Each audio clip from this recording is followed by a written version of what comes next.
Quarta-feira da 29ª semana do Tempo Comum.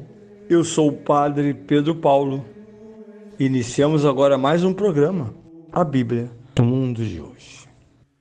Nesta quarta-feira pela manhã, bem cedo, já que mais tarde nos encontraremos na Rádio Catedral para o programa Em Dia com a Notícia, a partir das 11 da manhã.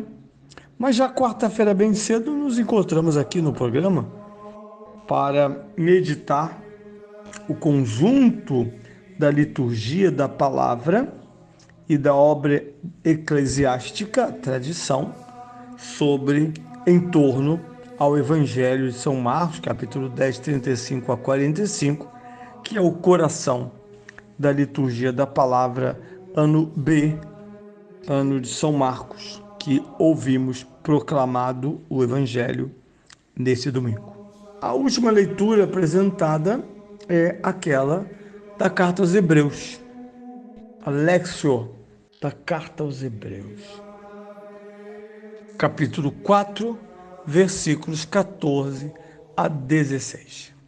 Irmãos, tendo nós um sumo sacerdote que penetrou os céus, Jesus, Filho de Deus, permaneçamos firmes na profissão da nossa fé.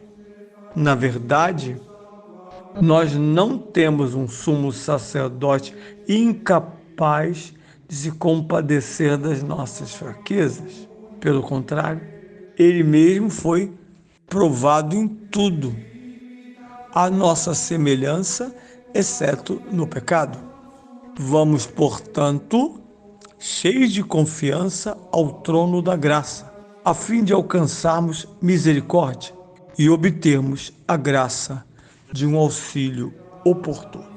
Belo trecho da unidade desse quarto capítulo da primeira carta após o fim das cartas paulinas, esse pequeno bilhete escrito ao seu amigo Filemon, dono de um escravo chamado Onésimo, que comete um crime de época, fugir de seu patrão, mas é encontrado por São Paulo na cadeia e é convertido ao cristianismo.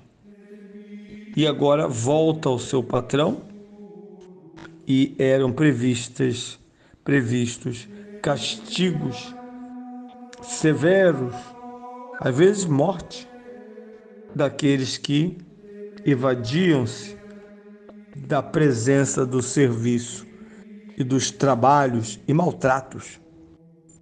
Mas seu ex-patrão, o dono, o proprietário, convertera-se também pelas mesmas mãos do apóstolo Paulo. Assim, São Paulo se dirige a este homem, dizendo: recebe Onésimo, não mais teu escravo, mas teu irmão, pois também ele foi lavado pela cruz. Se te deve alguma coisa, cobre-a a mim. Um tom de ironia, São Paulo diz: se eu te devo algo que esse profeta tenha causado, cobre-me, mesmo que eu ache que você me deve tudo. Mas isso é um momento de discussão, diatribe, muito delicada entre São Paulo e o seu amigo Filemon. Então, depois desta cartinha, desse bilhete, aí vem a grande carta aos Hebreus.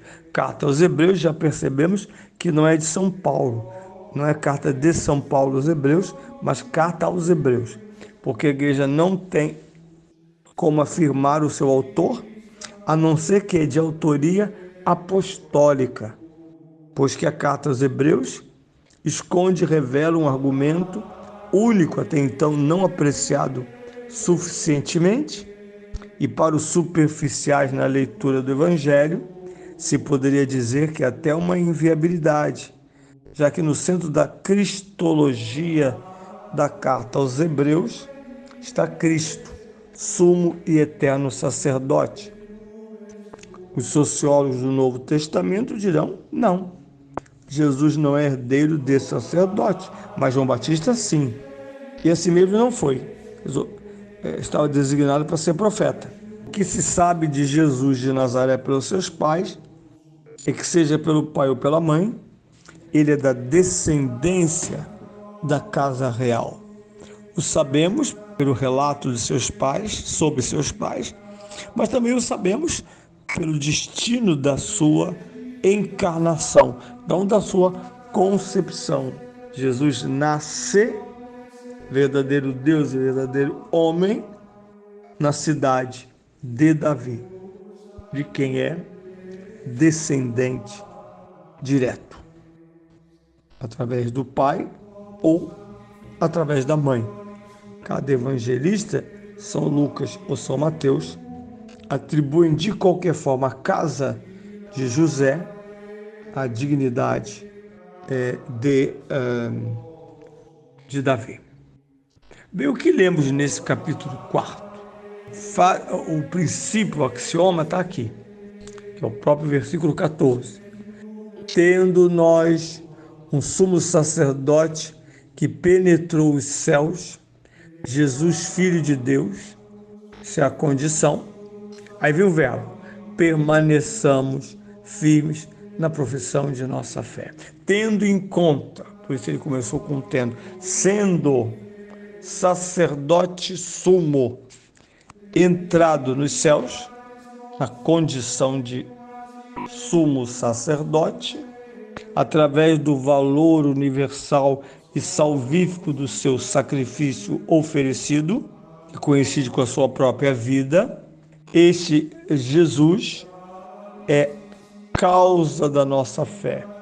Impõe-se, permaneçamos, impõe-se firme aquele que impõe-se firmeza na fé, aquele que venera, segue e se nutre do próprio corpo de Cristo.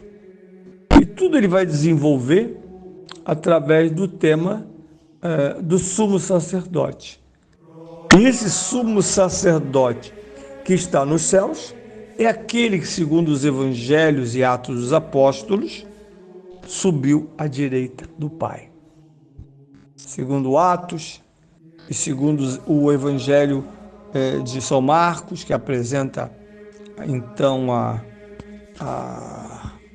elevação, a ascensão de Cristo, com o mistério de Cristo, antes de Pentecostes, que é um evento do Pai e do Filho.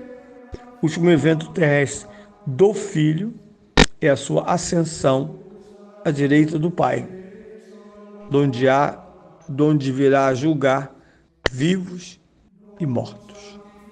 Esta figura está aqui apresentada como o cerne do seu sumo e eterno sacerdote.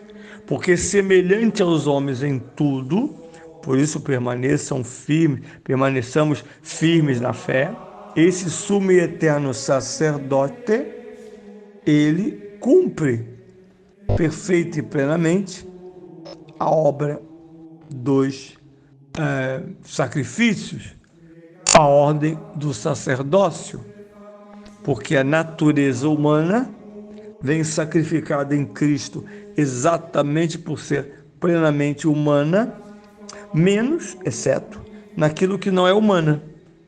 Porque a natureza humana pecadora, ela é desumana.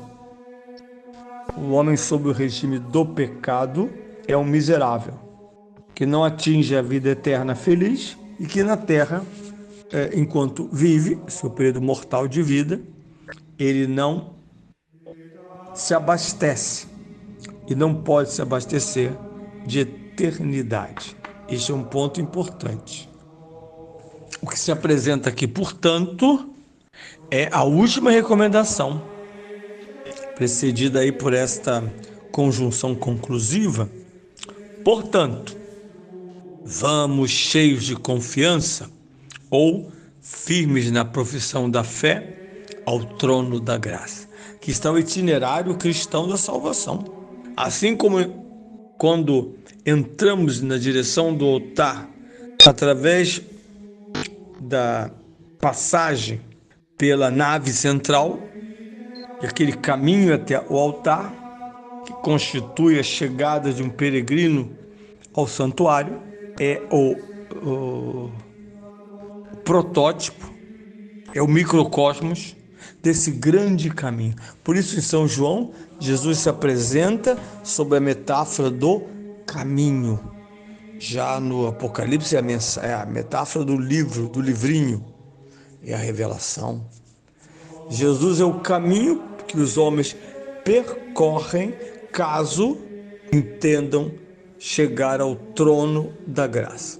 O trono da graça, nós sabemos que também no Apocalipse a palavra trono implica já na presença de Deus, porque trono é o lugar do poder do rei, da autoridade do rei, do encontro com o rei para os pedidos, para a clemência, enfim, para dar contas.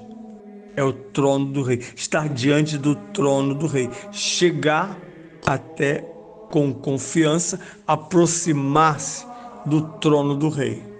E o trono do rei é chamado, mais do que metaforicamente, o trono da graça. Assim, com esse trono da graça diante de nós, o autor da carta conclui: alcançamos misericórdia e auxílio oportuno.